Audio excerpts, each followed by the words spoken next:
Ok. Bonjour à tout le monde. Alors, je m'excuse tout de suite pour les. Il y en a, je vois dans les noms là, il y en a que je connais bien. Je vois Philippe, Nolwenn, Bénédicte, etc., etc. Les pauvres, vous connaissez le discours par cœur. Vous allez encore entendre la même chose, mais bon. Alors, je vais vous présenter un petit diaporama. L'idée, c'était de faire un focus un peu sur le dispositif des EVS, vous dire d'où ça vient, puisque c'est davantage le type de structure qu'on va retrouver en milieu rural, mais pas que. Je vous expliquerai la différence aussi avec les centres sociaux. Alors, je partage mon document.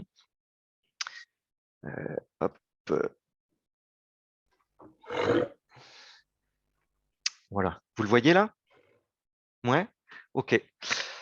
Alors, allons-y. En gros, ouais, je vais essayer de vous décliner un petit peu la philosophie de l'animation de la vie sociale avant d'évoquer la question des dispositifs et comment la CAF accompagne, on va dire, tout ce champ-là. L'idée, c'est de savoir d'où ça vient, à quoi ça correspond, à quoi ça sert, quelle est son utilité sur les territoires, notamment ruraux. Alors, première diapo, d'où ça vient? Alors, hop. L'animation de la vie sociale, en fait, c'est né, l'idée même de centre social, c'est né en Angleterre à la fin du 19e, dans les quartiers londoniens, avec donc pour principe le fait que les habitants de ces quartiers-là, pour faire face à la misère ambiante, puisqu'on était dans une période où l'Angleterre la connaissait une crise économique, où il y avait nombre de fermetures d'usines.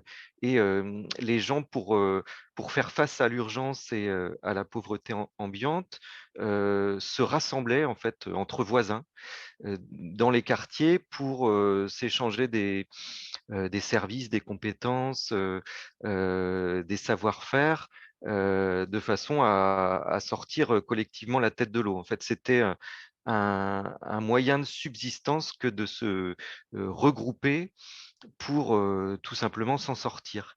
Et donc, ils ont donné naissance à des espèces de maisons collectives où ils pouvaient se retrouver euh, dans le cadre de ces échanges-là de savoir, de services, etc., qui sont donc progressivement, qu'on a appelé les settlements dans un premier temps, là-bas en Angleterre, et qui ont fait un peu boule de neige dans plusieurs pays. Alors d'abord les pays nordiques, et puis c'est arrivé en France au début du 20e, mais plutôt cloisonné dans les grandes villes et notamment en région parisienne. Euh, donc, les premiers centres sociaux, on va dire, ouais, sont arrivés euh, dans dans les années 1900-1910.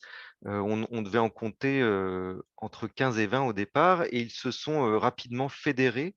Donc est née la Fédération des centres sociaux dans les années 20. Mais ces structures-là ont pas connu le même essor qu'en Angleterre. Elles ont assez périclité dans les premières années, en tout cas dans toute la première moitié du 20e, avant que finalement la CAF ne s'en saisisse après-guerre pour y développer sa propre politique. En fait, elle a vu dans ces outils-là le moyen euh, de mettre en œuvre sa politique famille. Et donc, elle a choisi d'en développer elle-même pour que puisse finalement s'installer ce genre d'établissement dans toute la France. Sauf que ils avaient finalement plutôt une coloration sociale davantage que de solidarité de voisinage, comme on pouvait voir en Angleterre. C'est-à-dire que la CAF y installait finalement des permanences pour l'accès aux droits ou du soutien familial avec les premières conseillères en économie sociale et familiale, etc.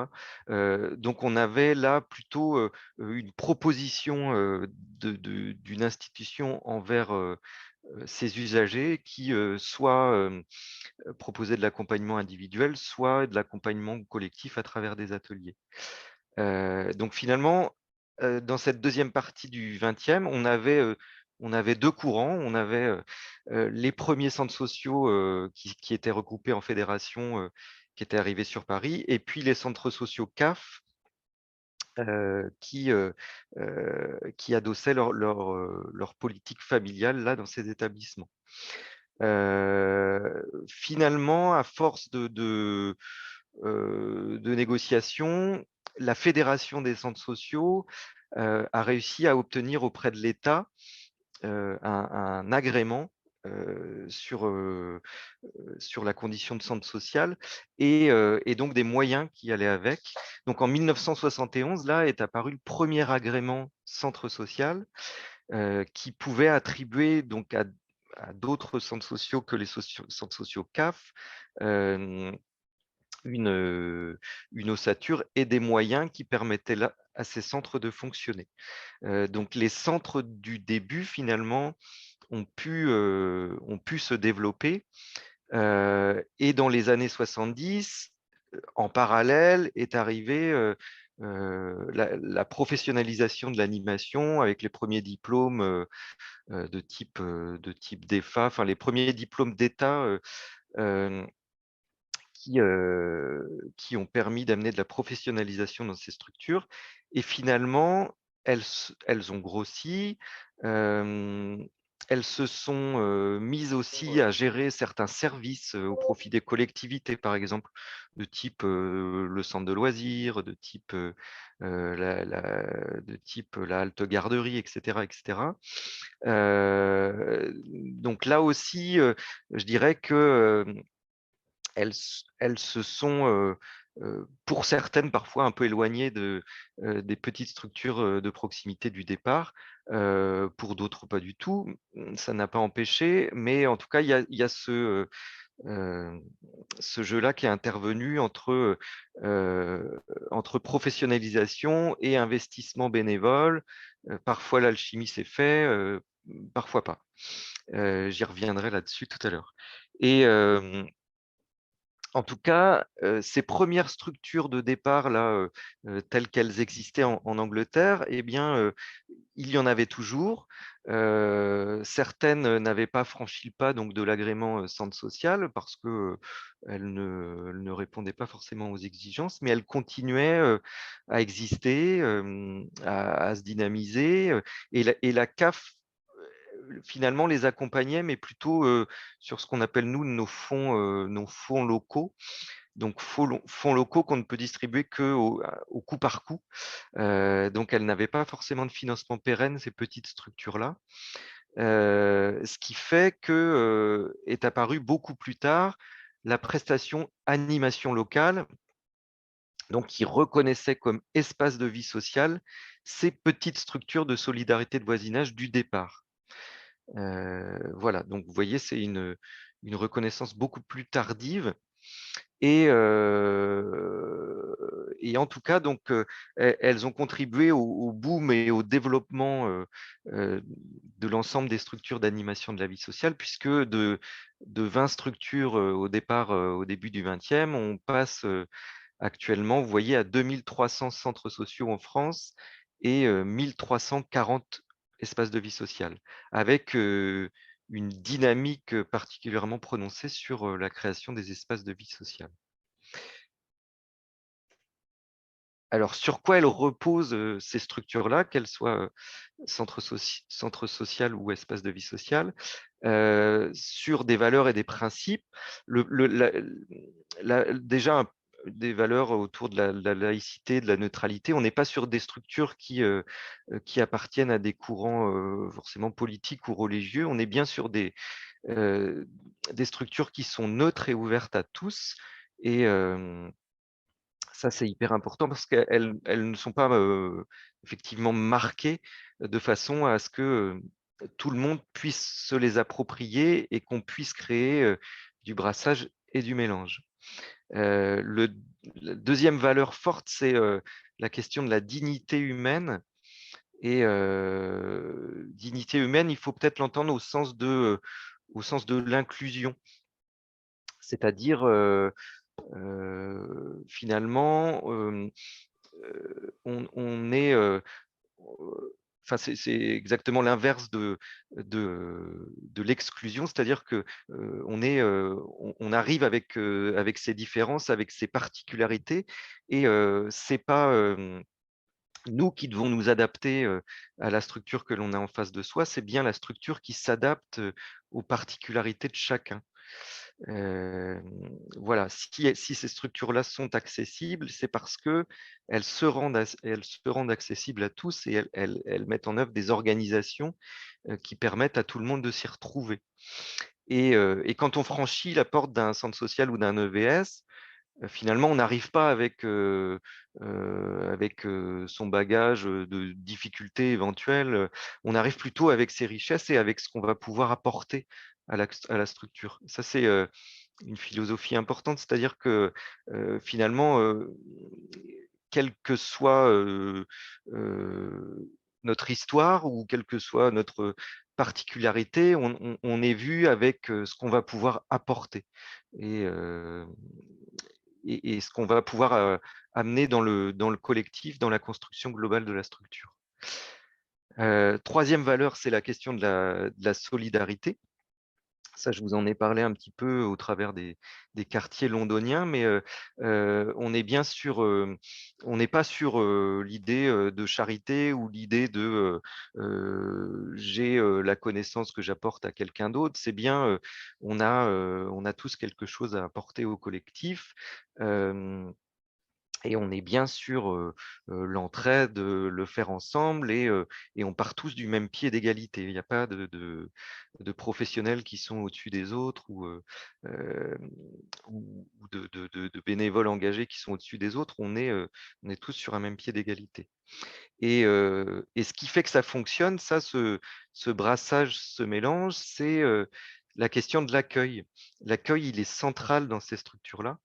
Heu, dans la mesure où, on adopte, une posture qui permet finalement d'avoir accès à tout et on n'arrive pas avec, juste un petit bout d'activité ou un petit bout de compétence, mais finalement on arrive, avec, une multitude de portes qui permettent d'accéder à différentes strates, de la structure. Ça, j'y reviendrai aussi. Et puis un dernier principe et pas des moindres, c'est la question de la coopération bénévole-salarié, hem, où là, on est, je vous disais, c'est parfois sur des structures qui se sont, professionnalisées, mais ces structures-là, elles n'ont pas coupé, donc le lien avec leurs bénévoles. Alors, peut-être que certaines ont pu le faire dans leur histoire, mais en tout cas, l'idée pour que ça fonctionne, c'est que, bah, chacun apporte sa pierre à l'édifice et finalement, quel que soit son statut, on a, là aussi, quelque chose à apporter et surtout on a besoin les uns des autres pour que ça avance. Hem, un centre social ou un EVS sans bénévoles, ne peut pas fonctionner. Hem, et l'inverse, alors j'allais dire l'inverse, c'est vrai, mais pas toujours puisque on a des petites structures des fois, pour les EVS qui fonctionnent sans salariés. Alors qu'est-ce qui les caractérise, pardon, ces structures-là? Là, C'est ça d'abord que marche. c'est d'abord que ce sont des lieux de proximité. C'est-à-dire elles sont bien liées à un territoire donné, elles sont bien liées à des caractéristiques de population, à un territoire rural, à un territoire urbain, à un quartier ou une communauté de communes qu'elle soit dans le nord ou dans le centre ou dans le sud de la France. En tout cas, hem, c'est ce qui fait que peut-être que, globalement ou nationalement, ces structures-là, elles sont moins visibles parce qu'elles sont surtout attachées, au côté local et ce qui fait que, bah, elles ne sont pas les mêmes d'un lieu à l'autre puisqu'elles s'adaptent bien aux besoins aux besoins du territoire. Donc on ne peut pas les dupliquer ces structures-là, elles sont vraiment, à l'image de leur territoire d'appartenance. 2e caractéristique, elles adoptent une approche globale, c'est-à-dire que ce sont des structures généralistes, qui, en fait, ne sont, ni spécialistes, d'un domaine, ni spécialistes d'un autre, elles sont en mesure finalement de s'attacher à divers domaines. Ces structures-là, on leur demande, de réaliser un diagnostic un petit peu de leur territoire d'appartenance et leur diagnostic, il est très large. C'est-à-dire que, elles vont, s'intéresser à la fois aux questions, je sais pas, de logement, de vieillissement de la population, d'alimentation, et cetera elles vont, répondre à des besoins, sociaux qui jusque-là non couverts. Elles vont faire appel à leurs partenaires quand c'est le cas, mais elles vont surtout s'adresser, et répondre à des besoins, heu, qui s'avèrent criants sur le territoire et qui sont non couverts jusqu'à présent, mais qui peuvent être tout à fait, larges, et ce qui fait qu'effectivement il y a pas 2 structures qui se ressemblent.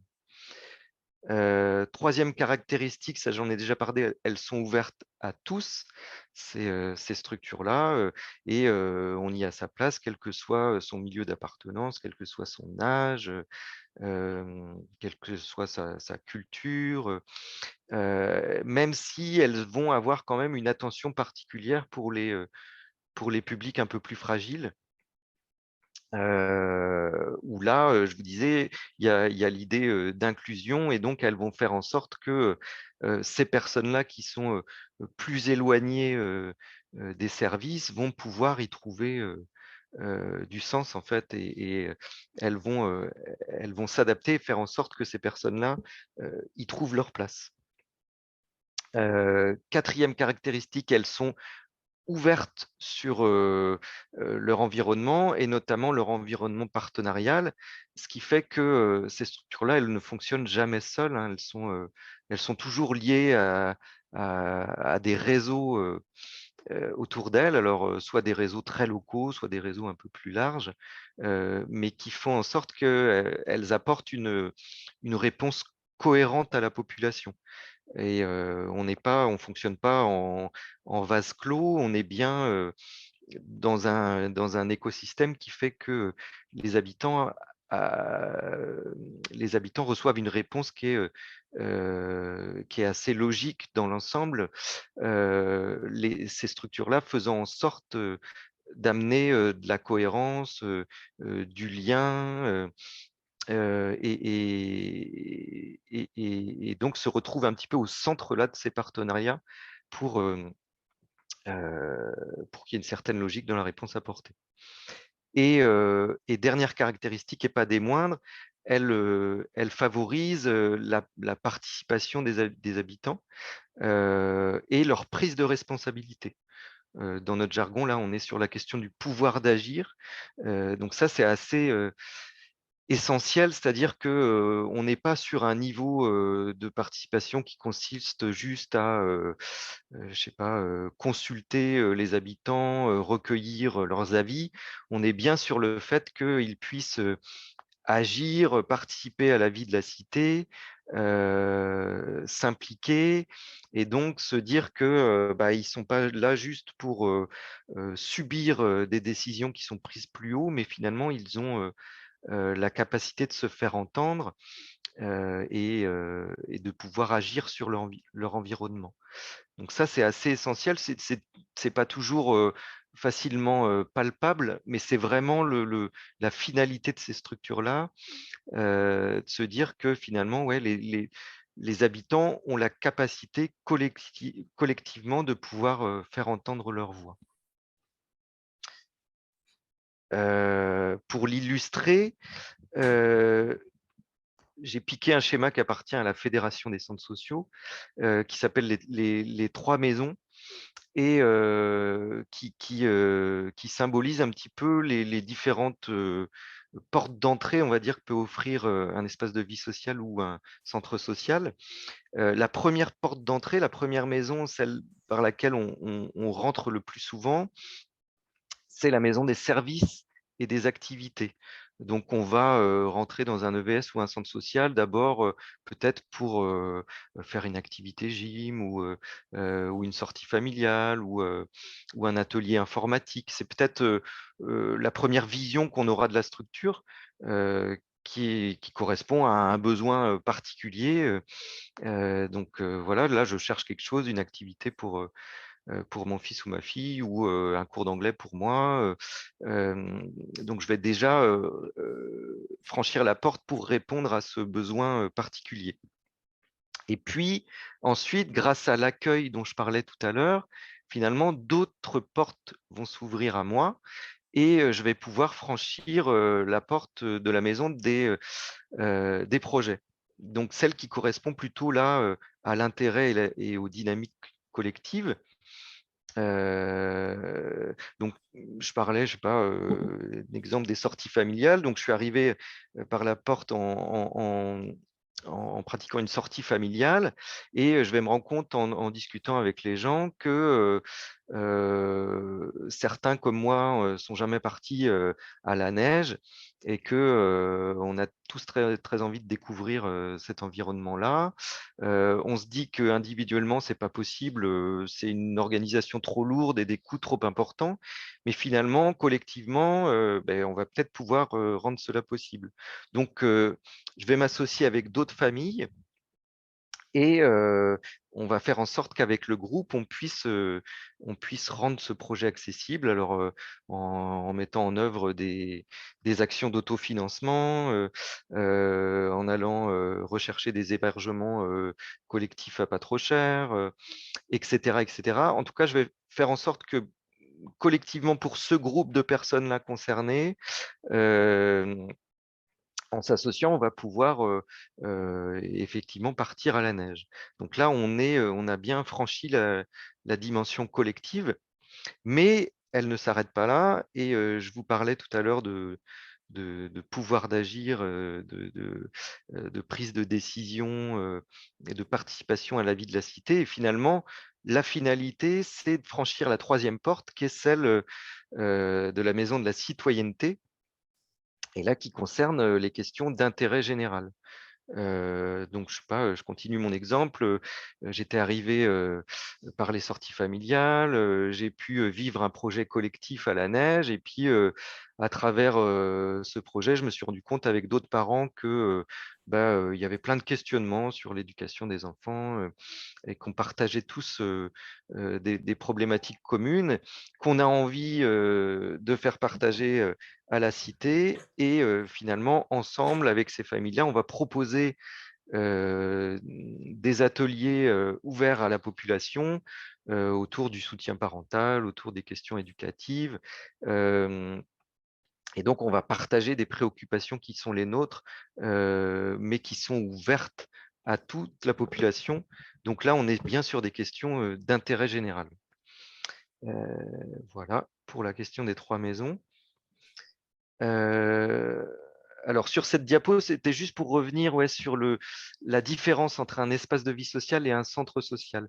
Alors finalement, elle est à faire, dans l'historique que je vous ai un petit peu dressé, dans la mesure où, le centre social, c'est davantage la structure qui s'est, développée, qui s'est mise à gérer des services au profit, de la collectivité et l'EVS, c'est, la petite structure, de départ là, qui reposait sur les solidarités de voisinage et et qui a pu, donc bénéficier de l'agrément qui est venu plus tardivement. Donc c'est ça qui fait, un petit peu vraiment la différence, c'était cette histoire de taille, hein, les EVS ayant, des moyens plus limités que les centres sociaux pour développer les caractéristiques que j'ai évoquées, même si, ces caractéristiques sont les mêmes. On est bien sur, la même philosophie, les mêmes champs d'intervention, mais avec des moyens adaptés.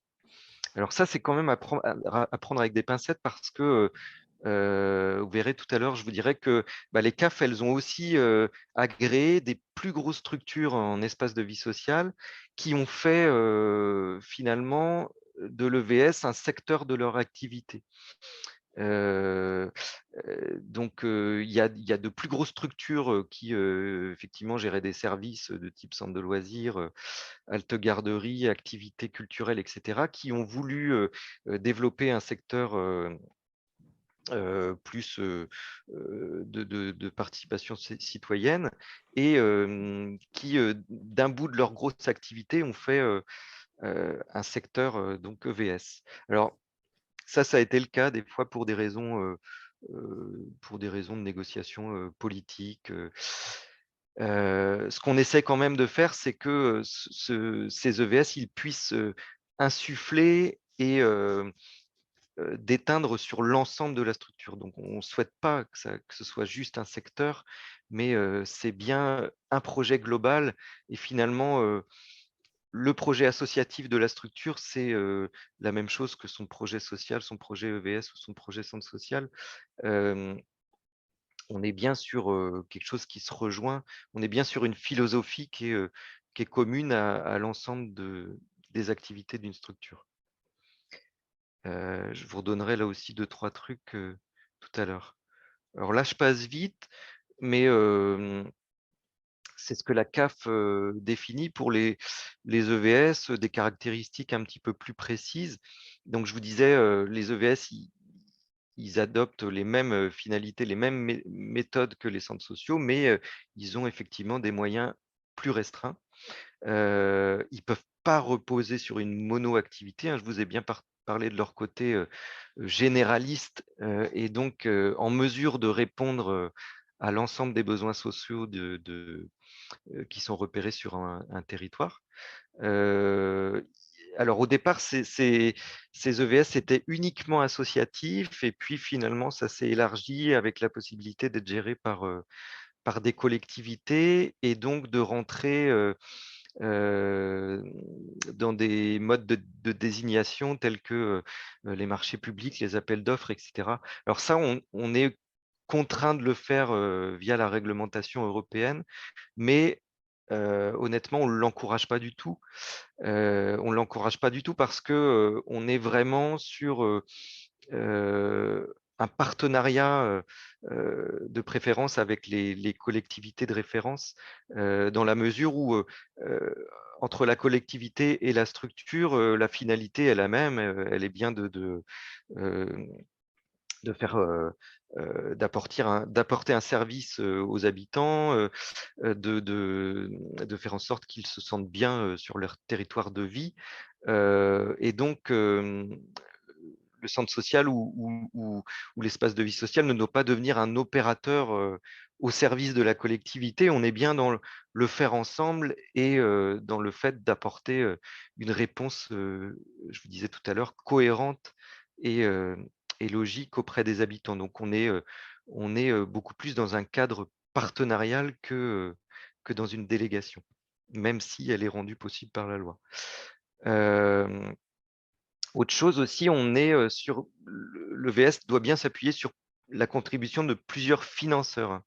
On n'est pas, juste sur un financement collectivité ou juste sur un financement CAF ou juste sur de l'autofinancement. On doit pouvoir s'appuyer sur plusieurs sources de financement pour s'assurer un fonctionnement plus ou moins pérenne, et être, soutenu par, et reconnu par plusieurs acteurs. Alors, ce qui les caractérise, j'y arriverai pas, c'est, j'en ai déjà parlé, hein, l'accompagnement des initiatives d'habitants, le développement de la citoyenneté de proximité, le renforcement des liens sociaux, familiaux et cetera et cetera. Ce qui ressort aussi, c'est le soutien à la fonction parentale pour les EVS. Ça, c'est quand même, même si ce sont des structures généralistes, c'est quand même, ce que la CAF, elle, lorsqu'elle attribue un agrément, veut, pouvoir retrouver. Ce sont des outils qui permettent de s'approprier l'environnement, le cadre de vie. Elles sont ouvertes à tous les publics, ça j'en ai parlé. Elles s'inscrivent dans une dynamique partenariale, j'en ai parlé et ce sont des structures qui sont ouvertes toute l'année avec, je parlais de la question de l'accueil avec hem, une possibilité assez large de pouvoir les fréquenter.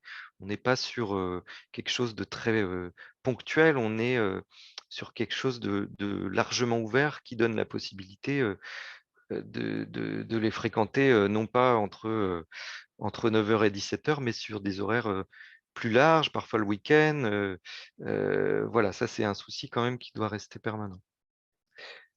Heu, donc je vous disais, ces structures-là, elles s'appuient sur plusieurs sources de financement et notamment par un financement de la CAF qui passe à travers aussi un agrément qu'elle attribue. Donc c'est la CAF, qui donne un agrément que ce soit aux centres sociaux ou espaces de vie sociale à travers un projet que ces structures, déposent. Projet qui est fait à partir d'un diagnostic de territoire, ça j'en ai déjà parlé aussi, qui, qui recense donc les besoins, les manques, sur un territoire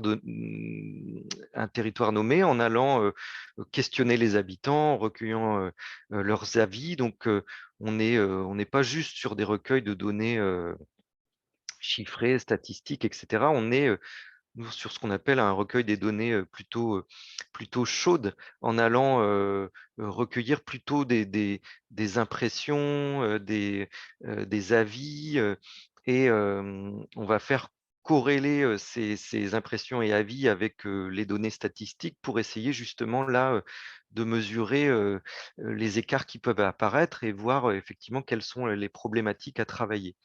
Et donc c'est pour ça que je disais qu'il y a pas 2 structures qui se ressemblent puisque les réponses qui sont apportées, elles sont bien réalisées en fonction de ce qui peut apparaître dans le diagnostic.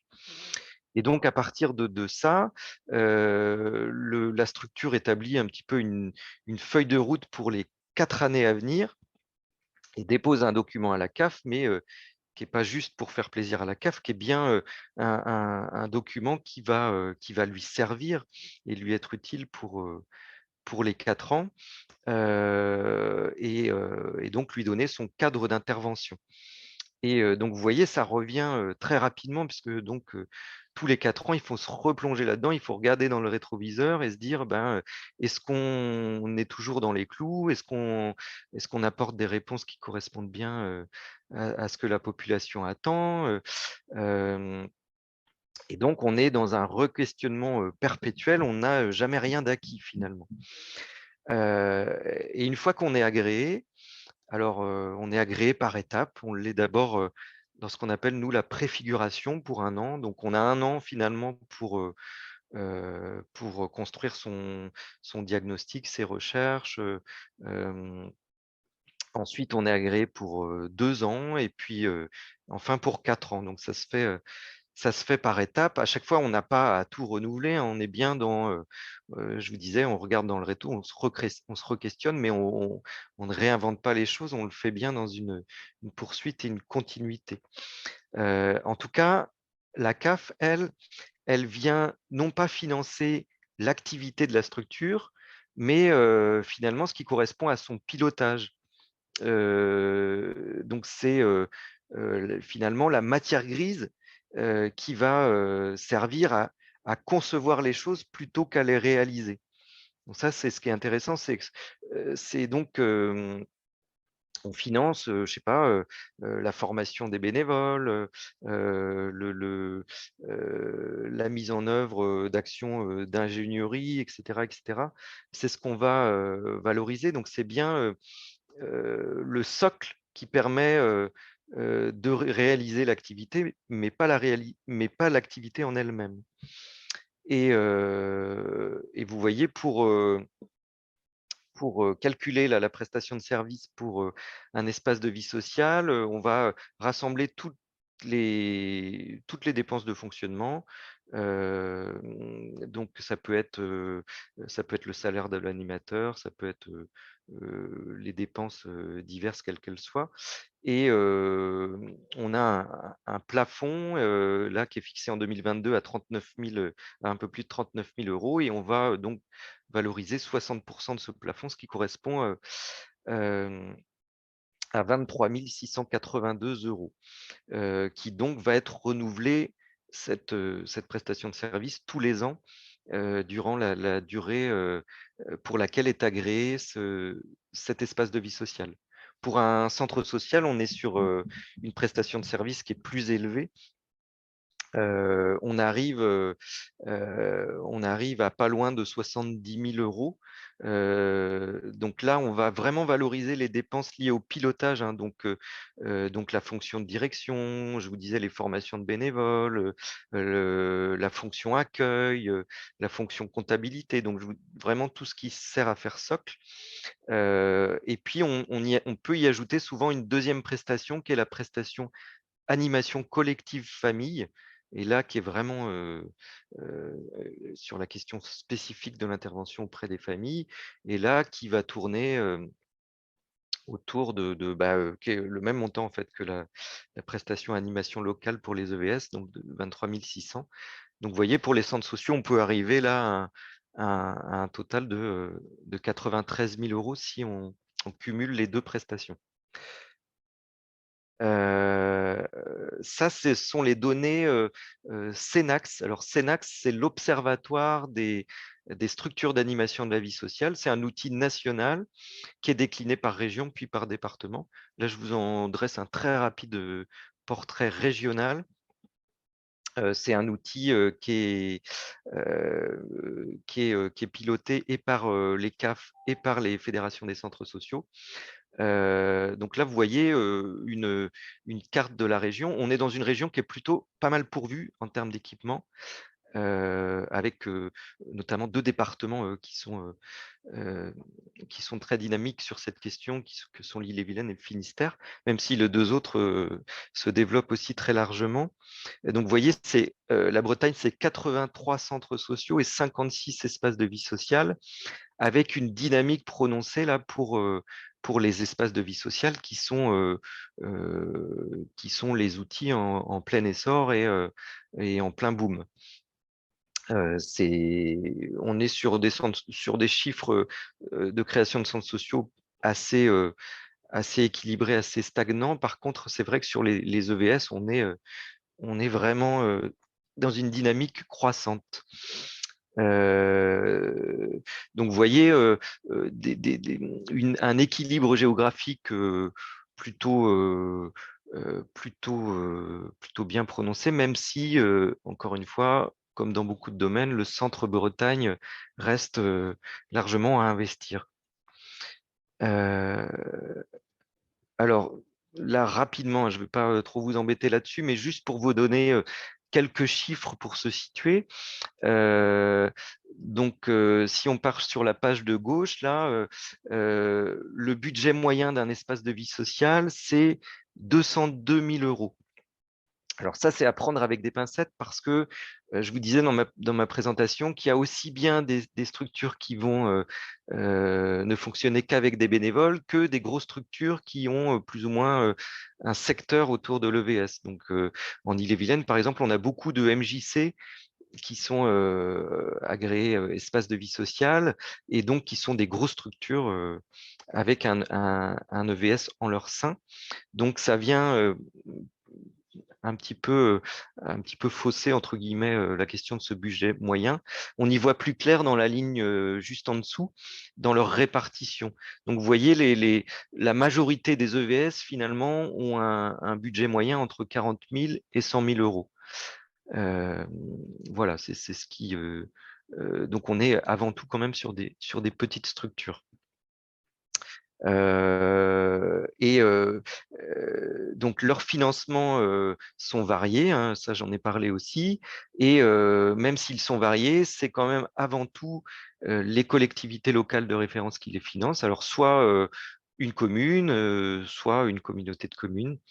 La CAF, vous voyez, c'est 15%, donc à travers ses prestations de services, mais aussi parfois à travers ses fonds locaux sur des projets divers d'investissement ou de fonctionnement. L'État peut aussi intervenir alors via des postes FONGEP ou autres. Le département, alors ça c'est variable selon le département, mais dans le Finistère, nous par exemple, on a euh, le département qui finance la majorité des EVS. Et puis, on a les usagers qui participent et selon l'activité des EVS, on peut avoir d'autres ressources puisque le modèle économique des EVS, il est très variable. Et autant on peut avoir des systèmes un peu classiques que l'on connaît, que j'ai pu décrire, autant on peut avoir des structures finalement un peu plus innovantes, enfin plus innovantes, en tout cas qui sortent un peu plus des clous que l'on connaît, nous, traditionnellement, et qui vont développer un modèle économique au travers de l'économie sociale et solidaire qui font elles créent elles-mêmes des richesses. Je pense au cas, par exemple, des ressourceries. Dans le Finistère, là, on vient d'en agréer une il n'y a pas longtemps. Je crois que c'est le cas dans d'autres départements, mais ça, je le maîtrise pas moins bien. Mais ce qui veut dire qu'elle crée elle-même de la richesse via des ventes de prestations. Elles vont aussi chercher des fonds européens.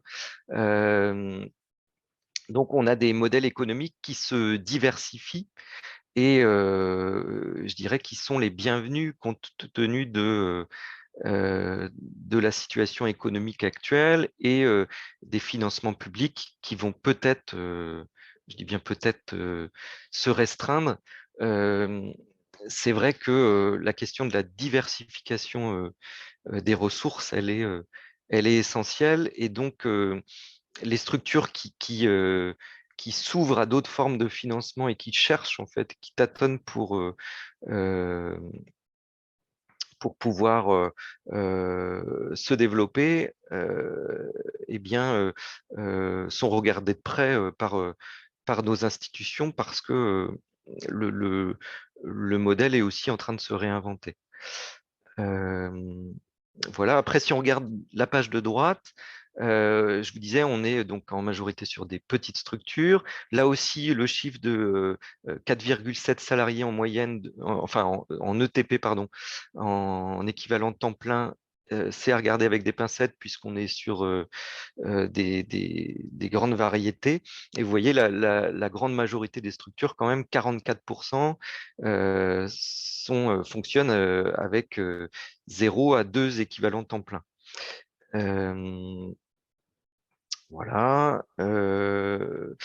Je regarde plus bas. Donc, ces structures, elles ne pourraient pas vivre sans l'investissement bénévole qui est le leur. Donc, vous voyez, au total, c'est quand même 2600 bénévoles d'investis au travers des EVS bretons. Donc, ce sont des chiffres, je pense qu'il faut mettre en avant et en valeur parce que, comme ce sont des outils très locaux, on a du mal à voir la force collective que ça représente. Et pour autant, ce sont des structures vraiment qui dynamisent nos départements, nos régions et qui font participer vraiment beaucoup de monde. Voilà. Et puis, juste après, on a les activités, donc les âges auxquels elles sont ouvertes. Donc, vous voyez bien que on est ouvert à toutes les tranches d'âge et qu'on touche absolument tous les publics. Voilà, j'en ai fini de ma présentation. Alors, je ne sais pas, Manon, si tu veux, si on prend des questions tout de suite ou si on continue les On va interventions. enchaîner, je pense, et surtout, ce que je vous propose, c'est si vous avez des questions comme ça, Vincent peut peut-être y répondre en parallèle dans le chat. Donc, n'hésitez pas à poser vos questions dans le chat. Et s'il nous reste assez de temps, on vous proposera un temps d'échange, hors du chat. Voilà, je préfère qu'on assure comme ça pour être sûr qu'on ait assez de temps pour les présentations d'après. On va maintenant parler de l'espace de vie sociale au Bois des Ludes. Et donc, on va en discuter avec Béné Briand. Oui, bonjour. Voilà, est-ce que Béné, vous pouvez nous présenter votre structure et son historique? Oui, tout à fait. Donc, au Bois des Ludes, c'est une ludothèque associative qui est semi-itinérante, qui a été créée en 2005 sur la communauté de communes Bretagne romantique, c'est en Ille-et-Vilaine, et ça se situe en gros sur l'axe Rennes-Saint-Malo, donc plutôt côté nord, à mi-chemin entre Rennes et Saint-Malo. Notre communauté de communes est assez vaste. Il y a 25 communes et elle se découpe en gros sur 2 pôles principaux qui sont Tinténiac et Combourg. Donc en 2005, c'est un petit regroupement de parents qui fréquentaient une halte garderie qui s'est regroupée autour de ce projet de ludothèque, surtout autour de l'idée d'en fait créer une association dans laquelle le jeu serait un outil pour la création de liens sociaux. Donc au démarrage de l'asso, donc il y a 18 ans, on a eu bien du mal à trouver un écho positif auprès de nos élus de l'époque parce que les ludothèques n'étaient pas spécialement connues. On apparentait ça plutôt à des espaces jeux et on ne voyait pas trop le côté intergénérationnel, etc. Donc on a eu beaucoup de mal à prouver l'intérêt. On a donc démarré tout seul. L'association, elle a donc commencé par fabriquer des jeux en bois qui ont servi à faire des animations dans les fêtes de village, les fêtes d'école, etc. Ce qui a permis en fait un autofinancement du fonds de jeux de société. Et donc, au bout d'un an, un petit peu moins, même 9 mois, on a ouvert la ludothèque dans mon salon, en fait. J'habitais à l'époque dans une longère au fin fond d'un hameau de cette communauté de communes. Et du coup, pendant un an, la ludothèque a été ouverte le vendredi après-midi chez l'habitant. Il y a eu une centaine d'adhérents pendant cette année, ce qui nous a permis de montrer aux élus l'intérêt du projet et l'attente des habitants par rapport à une structure de ce type. Et on a fini par décrocher un petit local sur la commune de Tinténiac. Et puis de fil en aiguille, aujourd'hui, donc 18 ans plus tard, on a 2 locaux fixes, un sur Tinténiac au sein de l'école de musique et un sur Combourg où on est accueilli, alors là c'est assez original, dans une biocoop, la biocoop Le Chat Bioté. Et du coup, ça fait 4 ans qu'on y est. Voilà, et puis donc, moi je suis salariée de l'association, je suis la coordinatrice et j'ai 3 collègues, donc on est 4 salariés, tous à temps partiel, mais le cumul de nos heures doit faire qu'on doit être à peu près à 2,2 équivalents temps plein. Donc dans la moyenne de ce que M. Huel nous a montré tout à l'heure. On a une trentaine de bénévoles et on a donc un fonctionnement associatif classique avec un CA très dynamique de 15 personnes. Voilà pour la présentation. Merci. Et du coup, quelles sont vos actions régulières? Donc, forcément, ça tourne autour du jeu, mais comment vous vous déplacez à la rencontre des publics? Alors oui, du coup, il y a deux axes maintenant, effectivement. Donc, il y a le côté ludothèque et le côté espace de vie sociale. Bon, les deux étant assez poreux, bien évidemment. Côté ludothèque, donc on est semi-itinérant, comme je le disais au départ, c'est-à-dire qu'on fait des permanences fixes dans nos 2 locaux, donc à Combourg et à Tinténiac, mais on est aussi en itinérance dans 13 communes.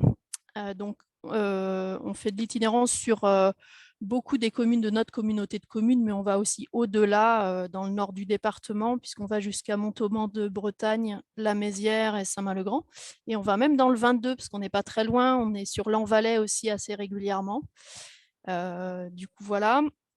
On fait aussi évidemment beaucoup d'animations pour tout public dans nos ludothèques, mais aussi en itinérance, dans toutes les structures qui peuvent nous accueillir. On travaille notamment beaucoup avec les bibliothèques, mais pas seulement, puisque du coup, on propose des animations pour la petite enfance, l'enfance, la jeunesse, les personnes âgées, les personnes en situation de handicap, les familles, enfin, vraiment tous les publics. Donc, ce qui fait qu'on se déplace en centre de loisirs, en crèche, en EHPAD, en maison de retraite, où on travaille avec des CCAS, etc. Et côté EVS, on travaille autour de 5 axes principaux. Donc la parentalité, l'adolescence, la mixité, accessibilité, l'intergénération et le vivre ensemble.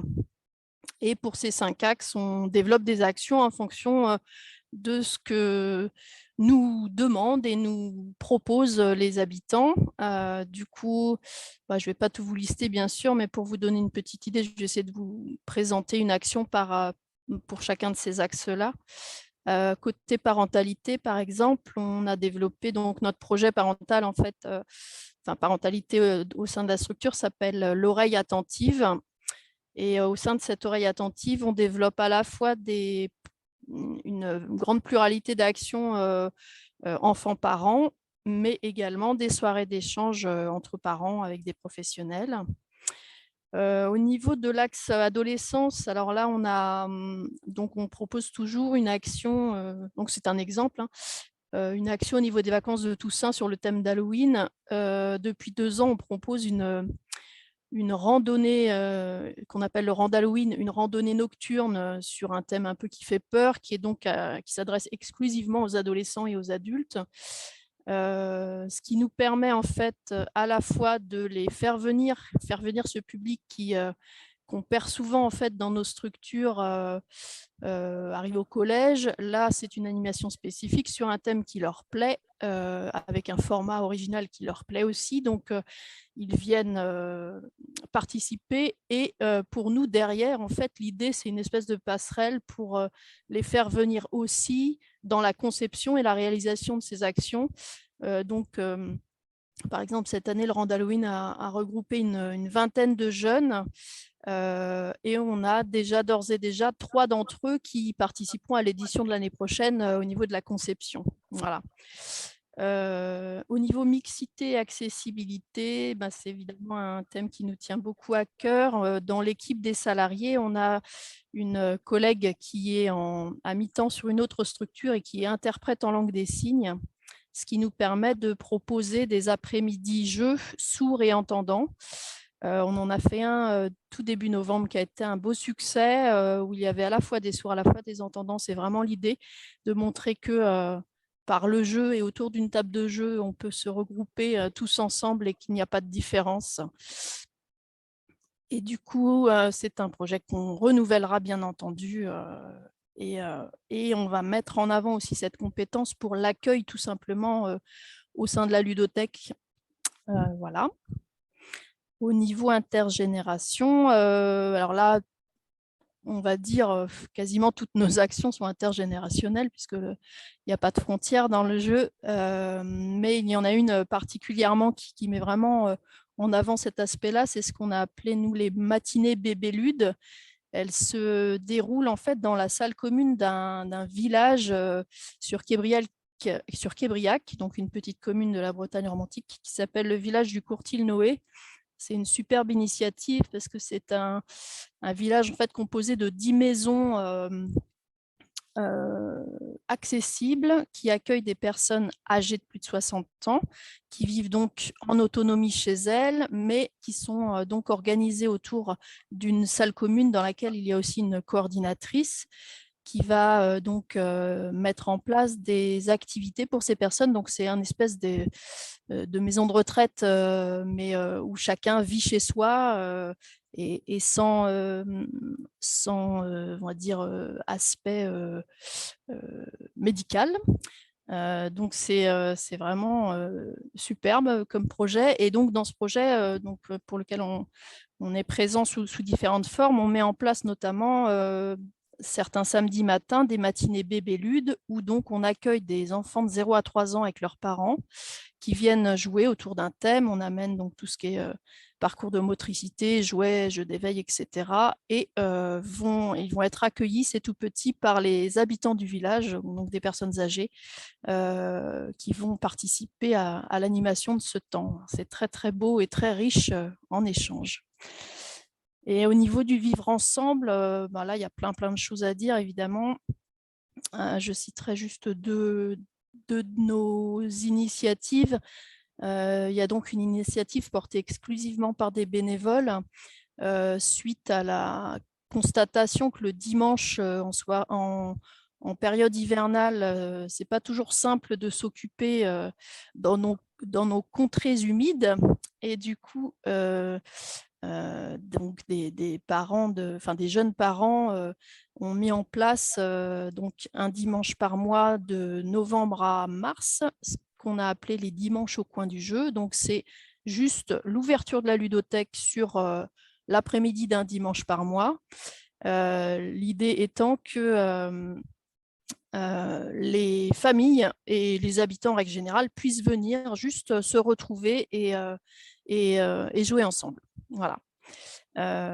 Et puis depuis le début de l'année, on a aussi mis en place ce qu'on a appelé les adhésions suspendues. Donc, je ne sais pas si vous connaissez le principe des cafés suspendus. Donc là, c'est pour rendre le plus accessible possible les services de la ludothèque en permettant à des familles qui n'ont pas forcément les moyens de pouvoir adhérer et prendre des jeux de manière gracieuse par la générosité d'autres familles qui vont donc, en adhérant, payer 2 adhésions au lieu d'une, de manière à en offrir une. Voilà. Quelques-unes de nos actions. Merci. Et sur, du coup, l'agrément espace de vie sociale, vous l'avez demandé quand et pour quelles raisons? Alors l'agrément, nous, on ne l'a pas demandé. Enfin, on a fini par le demander, mais on n'en avait pas connaissance en fait du tout. Ce qui s'est passé, c'est qu'en 2013, c'est la conseillère CAF de notre département de l'époque qui nous a suggéré de faire une demande au vu de toutes les actions et les activités que nous proposions sur notre territoire. Du coup, on s'est attelé à la tâche. On a eu notre premier agrément en 2014, donc pour 2 ans, puis 2016-2019. Et là, donc, on est sur notre 3e agrément qui se finit en 2023 et qu'on va donc renouveler, nous l'espérons. Bah oui, l'agrément CAF, c'est vrai que vraiment, ça a été vraiment un déclencheur de plein de choses parce que non seulement il y a une vraie reconnaissance du travail de terrain par une institution forte, ce qui permet aussi clairement une certaine légitimité au niveau local et au niveau des collectivités, ce qui donc permet plus facilement de déclencher une écoute et un soutien financier ou technique. Et puis, en parallèle de ça, c'est clair que pour une petite structure, le soutien financier de l'EVS est clairement non négligeable pour nous. Donc, je me rends compte, grâce au diaporama de M. Huel, qu'on est vraiment dans la norme.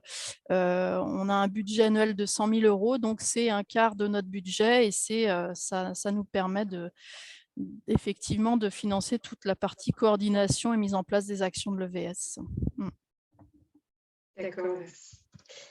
Et plus particulièrement, si on devait faire le lien avec, du coup, la ruralité, donc il y a l'aspect itinérant, bien sûr, de votre dispositif qui peut répondre à des enjeux d'accès et de mobilité. Est-ce qu'il y a d'autres aspects qui vous viennent en tête sur le lien avec la ruralité? Alors oui, donc effectivement, le côté semi-itinérance, pour nous, c'était quelque chose de très important dès le début, justement par rapport à la ruralité de notre territoire. Et du coup, on est présent sur 13 communes sur tout le département et un petit peu au-delà, donc c'est déjà pas mal.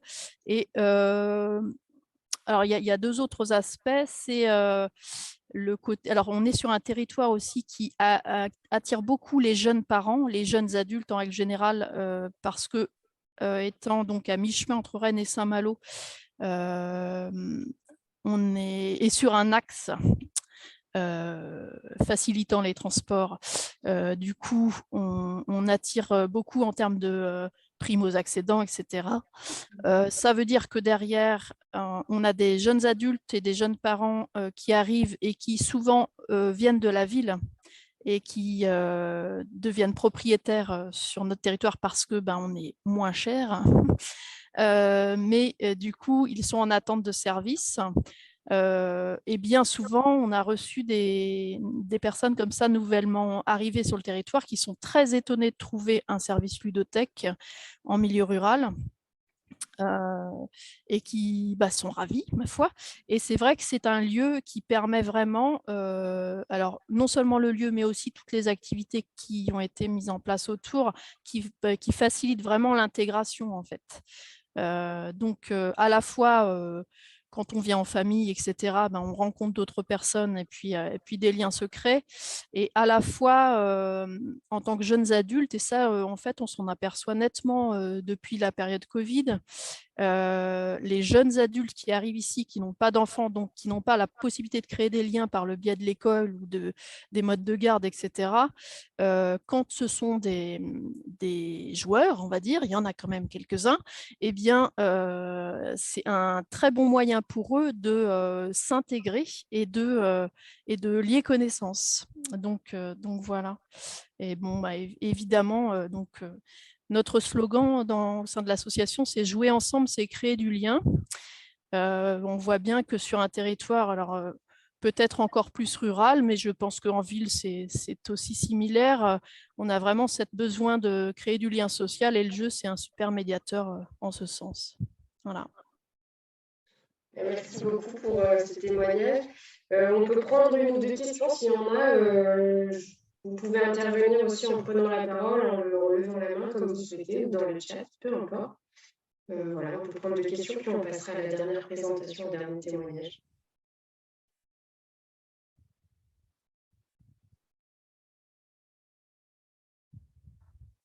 Il n'y a pas de questions pour le moment. Je vous propose d'enchaîner, du coup. Gurman, c'est votre tour. Votre micro est désactivé.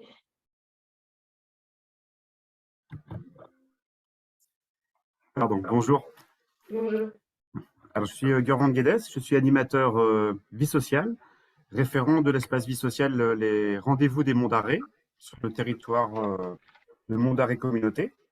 Je suis salarié par une association qui s'appelle EPAL et qui est basée à Brest et qui est en contrat avec la collectivité Monts d'Arrée Communauté.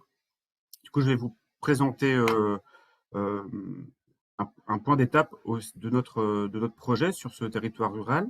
Alors, je vais partager l'écran afin de vous mettre un petit peu d'image.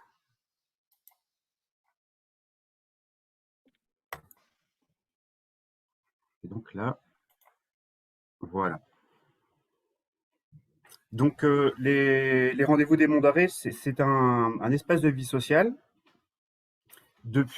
agréé depuis 2011 et qui propose des activités et la participation des habitants sur un territoire rural à très très faible densité de population et qui est assez grand. Donc la particularité là de nos dispositifs à nous, c'est que on intervient sur une communauté de communes, donc c'est notre territoire, qui est très très étalé, donc situé sur les monts d'Arrée, dans le territoire centre-ouest Bretagne et sur un endroit vraiment vraiment à très très très faible densité de population. On est en moyenne entre 15 et 20 habitants au kilomètre carré, et sur un territoire aussi qui est fortement marqué par, on peut le voir là ici, un fort indice de vieillissement de population. Donc on a une grande partie de la population qui a plus de 50-60 ans et qui est aussi marquée par voilà, des indicateurs de pauvreté ou d'isolement social aussi qui sont très très importants.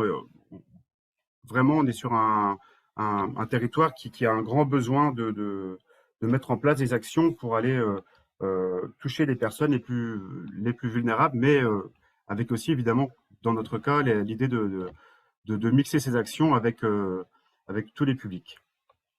Peut-être juste une autre carte qui permet un petit peu de visualiser les choses. Des cartes qui sont issues d'un diagnostic qui avait été fait en 2018 par Famille Rurale et qui nous a servi un petit peu de base, car c'était aussi un diagnostic partagé sur le territoire, donc une bonne base de documentation et de savoir sur le territoire pour ensuite décliner notre projet. Et pour le coup, un diagnostic partagé qui a été partagé par des élus, des habitants, des associations, et donc qui posait aussi un socle intéressant pour légitimer notre action par la suite. Donc cette carte-là, elle représente où on peut aller en 10 minutes de chaque commune, et on s'aperçoit que effectivement, on a un réseau routier qui est un petit peu compliqué, et on peut aussi s'apercevoir comme on le voyait un petit peu sur la carte précédente, je vais vous expliquer ça, que les habitants même de cette communauté de communes-là ne se croisent pas. Alors on est sur un territoire qui pourrait être assimilé à un territoire montagne, et c'est même un petit peu le cas puisque c'est les monts d'Arrée. De cette étude-là, nous on a décidé de travailler en fait sur 4 bassins de vie de façon à pouvoir orchestrer, organiser nos actions. Alors en 2018, on a bien étudié ce diagnostic afin de présenter un renouvellement en 2019 de notre projet, et le diagnostic ayant vraiment été très très intéressant avec plein de données, mais aussi des choses qu'on savait déjà. Ce qu'on voulait, c'était aller au plus près des habitants, donc bien sûr cette démarche de participation, et de mettre une itinérance importante. En fait, par le passé, notre espace de vie sociale proposait beaucoup d'actions dans les communes, surtout dans les salles, par des après-midi jeux, ou organiser des sorties familiales et des cafés des habitants. C'était le démarrage un petit peu de ce projet-là. Et on a souhaité aller un petit peu plus loin. Et puis, en plus, le territoire s'était agrandi, puisque au précédent projet d'espace de vie sociale, nous n'avions que la moitié du territoire. Et donc, de ce fait, on est parti sur un projet, nous, à 4 axes. Donc, un plus important sur lequel je vais plus vous présenter aujourd'hui, parce que sinon, il y aurait trop de choses un petit peu à présenter, sur la mise en itinérance du projet, qui correspond vraiment à ce caractère rural et puis ce grand territoire-là. Un deuxième axe qui était déjà travaillé depuis longtemps, qui est vraiment aussi fondateur de l'espace de vie sociale, sur le soutien à la parentalité, en le déclinant dans un projet solidaire et intergénérationnel, donc par une série d'actions qui serait facile à expliquer là-dedans. Un troisième axe de travail, de faire réseau. Donc là, plus de faire réseau entre les habitants, de faire réseau avec les partenaires. Et enfin, un axe important qui était dégagé aussi de ce diagnostic-là, qui faisait état d'une faible communication sur le territoire. Et donc, on s'est dit, on va travailler un axe de communication sur l'ensemble des axes de travail. Et donc, l'idée de travailler de manière transversale là-dessus. Alors, donc, je vais vous faire part un petit peu plus de ce axe de mise en itinérance, puisqu'il est assez original, enfin, je pense. Donc, on a pour objectif, donc comme vous pouvez le voir, donc de lutter contre l'isolement, favoriser la mixité sociale et intergénérationnelle, et rendre les habitants acteurs de leurs loisirs, et soutenir la parentalité. Donc c'est des thématiques qui sont aussi récurrentes sur les espaces de vie sociale ou les centres sociaux. Et alors comment on a voulu mettre ça en place?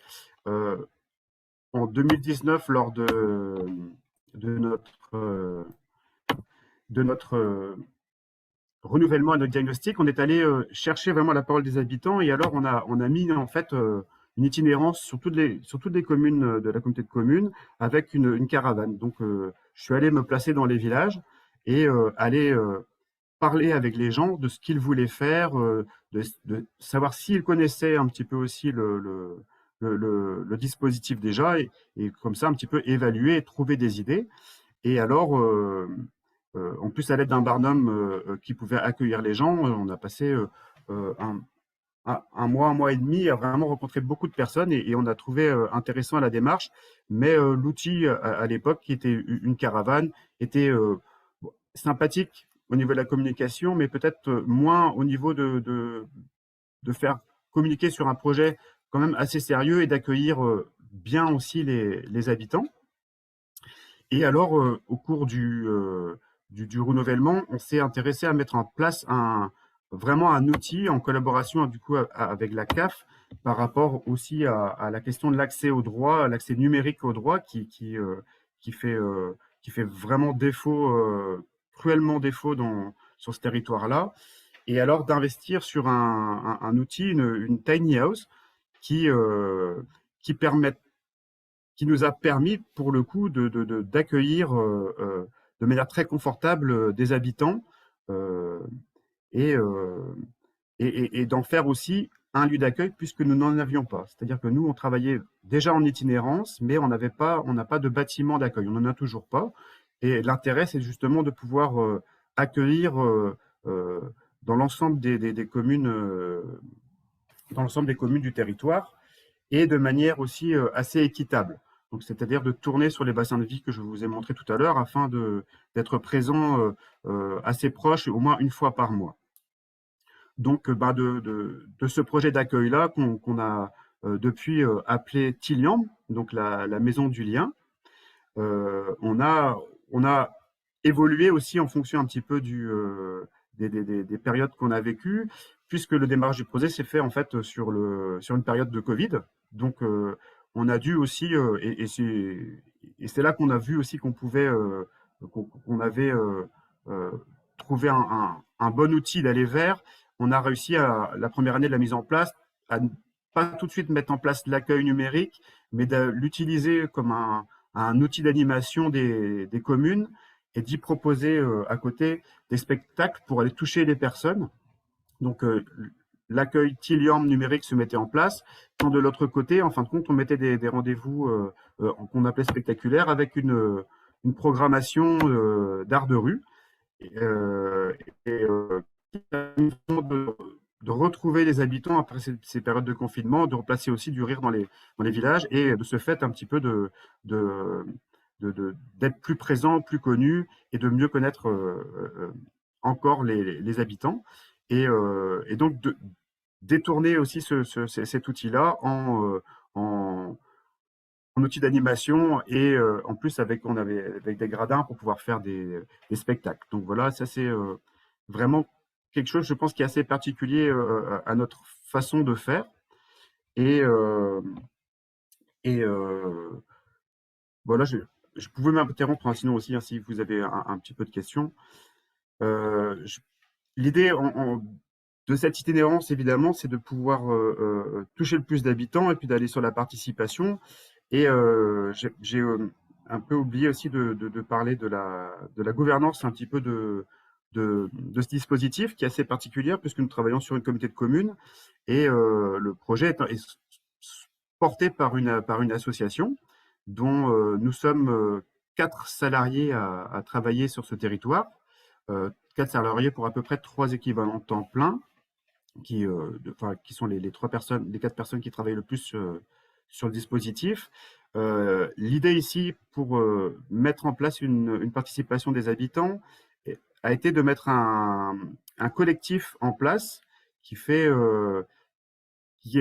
formulé comme un comité de suivi composé de 3 collèges, donc un collège d'élus, donc élus communautaires de la commission service aux habitants, d'habitants qui participent à nos sorties, à nos ateliers, aux nombreuses propositions qu'on peut faire, et un 3e collège de salariés du territoire qui interviennent de manière, dont des salariés EPAL ou des personnes qui interviennent sur la communauté de communes.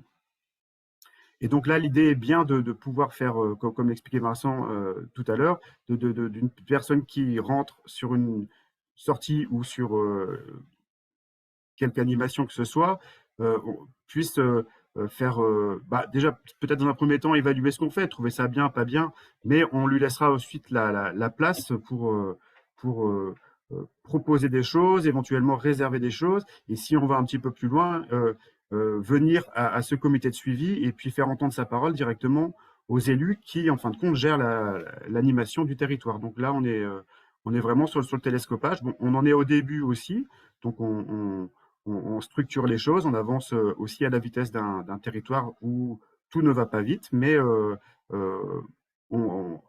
bout de ces 3 ans de projet, on sent que les choses fonctionnent. Donc entre cet outil d'itinérance-là, où des personnes sur une excuse d'utilisation d'une tablette ou d'un problème d'accès à un site administratif, peuvent venir proposer, nous font échanger avec nous.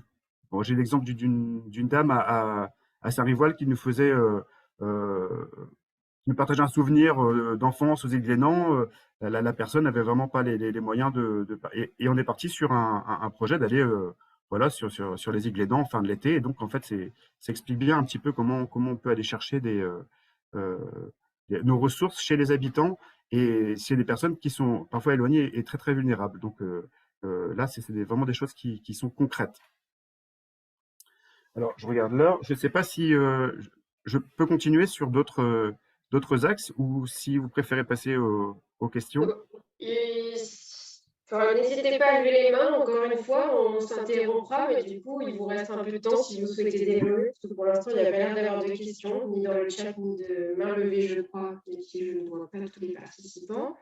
Mais donc, n'hésitez pas à continuer encore, on vous interrompra s'il y a des questions. Très bien. Du coup, je vais vous parler du deuxième axe, hein, puisqu'en fait, notre principe d'itinérance avec cette tiny house nous fait reconnaître, mais en fait, qu'une face, on pourrait dire, un peu invisible de l'iceberg, en comparaison de tout notre projet de parentalité. Donc, un projet qu'on veut inscrire dans la solidarité et l'intergénérationnalité. Donc, l'idée ici est bien de prendre état de la composition des familles du territoire, donc qui peuvent avoir beaucoup moins d'accès aussi aux offres culturelles, aux offres de loisirs, qui sont souvent aussi isolées. On a un fort taux de familles monoparentales, des familles qui travaillent loin, aussi, hélas, des familles où il n'y a pas de travail.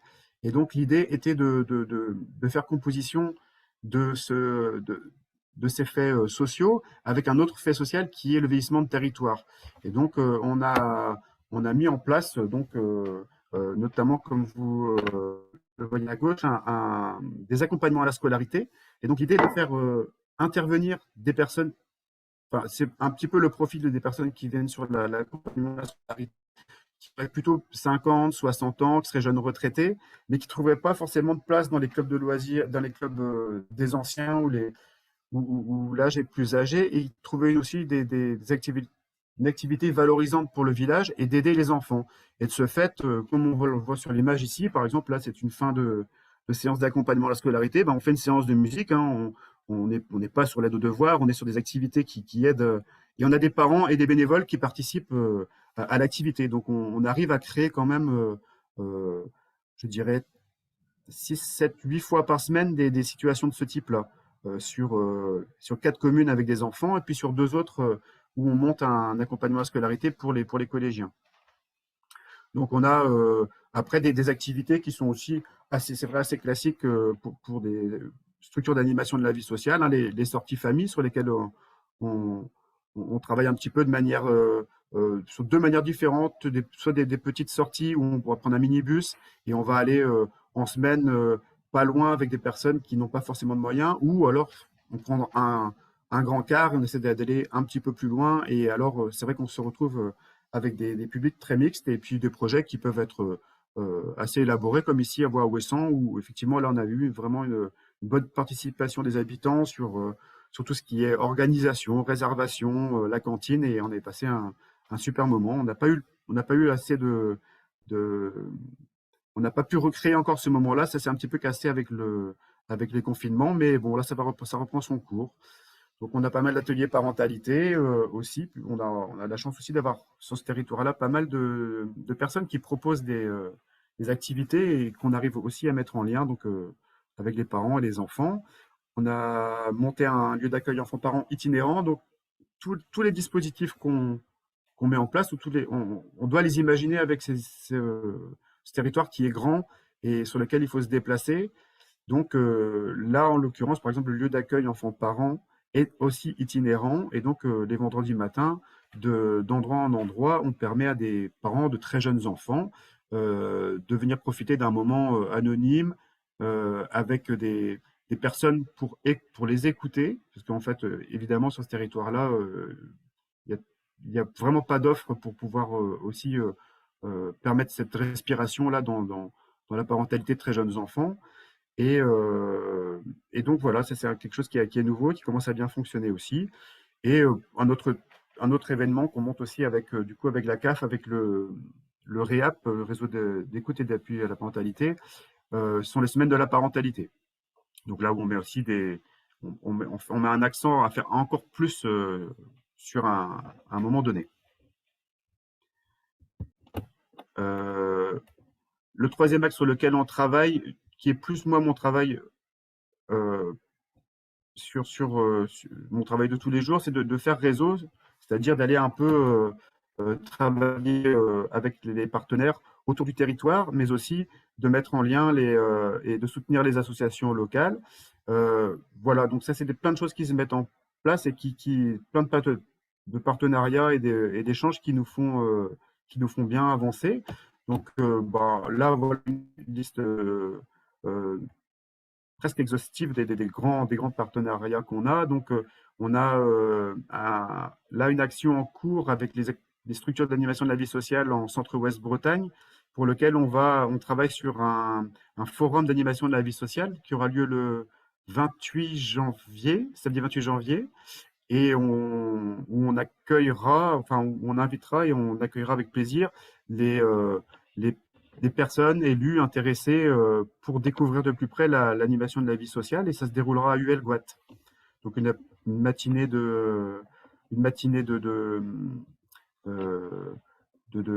qu'on appelle Vincent de table ronde, De et table ronde. voilà, et un après-midi avec des propositions, enfin des personnes qui vont venir présenter Un forum. un forum. Voilà, d'où le nom, Forum AVS. Donc on a beaucoup d'autres partenariats. Là, l'action principale qui grandit le plus en cette fin de projet, c'est le soutien aux associations locales. Donc là-dessus, on s'était dit qu'on allait le faire, on ne savait pas trop comment ça allait venir, et on est passé en parallèle de projets qui étaient proposés par des habitants, d'aller accompagner, d'être présent lors de la création de l'association et des réunions de mise en place, à d'un autre côté un soutien plus logistique où on a investi sur des gradins pour pouvoir mettre des spectacles, au moins des spectacles jeunes publics sur le territoire, puis une sono et ainsi de suite, et ce qui nous fait aussi des outils pour aller à la rencontre et échanger avec les associations. Donc ça nous permet en fait, lorsque les associations sont au courant, de nous appeler et nous de faire contact. Donc c'est vraiment pas l'idée de posséder du matériel, mais d'avoir un petit peu quelque chose pour y aller. Et voilà, après on a des partenariats très très divers. Team Nazaré, qui est une structure basée à Brasparts, une structure de tourisme vert, a mis en place comment on appelle ça, tiers état, c'est un lieu d'accueil, un tiers lieu, voilà. Et donc dans l'idée de travailler avec eux, on accueillerait, on va mettre en place un service civique pour justement structurer ce service de soutien aux associations sur le territoire. Donc voilà un début de travail. Et ensuite, voilà, des partenariats qui se renforcent avec le REAP, avec le centre d'action social de Carhaix, avec lequel on travaille sur un dispositif de sport solidaire pour accueillir des personnes qui souhaitent reprendre des activités physiques et qui en sont très très écartées.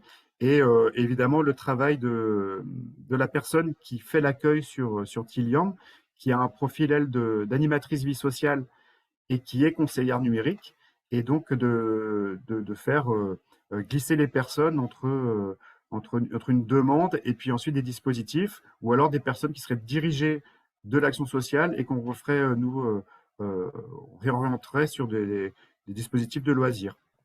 Donc tout ça est très très très bien perçu. Nous on est content. On part aussi d'assez loin sur ce type de pratique-là sur le territoire. Et mais c'est vrai qu'il faut considérer dans le milieu rural que ce n'est jamais fait spectaculaire en soi, ou rarement. C'est-à-dire que c'est aussi un travail qui est assez long. Il faut accepter des longueurs. Et là, le fait d'avoir été bien soutenu par la collectivité, par la CAF, le département, et d'avoir cette confiance-là nous permet maintenant d'avoir vraiment les premiers résultats positifs de cette action-là. Je pense que j'en ai fini. Il me restait quelque chose sur la communication, mais ce ne sera pas forcément intéressant Ok. là.